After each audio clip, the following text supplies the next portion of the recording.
Вкупно 7 возачи управувале автомобил низ улиците во Тетово и Гостивар во алкохолизирана состојба. Како што соопшти СВР Тетово, викендов што измина биле спроведени акциски контроли од областа на сообраќајот за проверка на тоа дали и колку возачите управуваат под дејство на алкохол.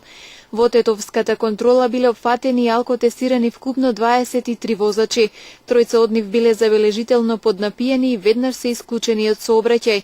Покрај тоа изготвени им се платни налози и ќе се соочат со глоби, кои за овој вид прекршок се движат од 250 до 400 евра, зависно од степенот на нивната алкохолизираност, а ќе се соочат и со времено одземање на возачките дозволи од 3 месеци до 1 година.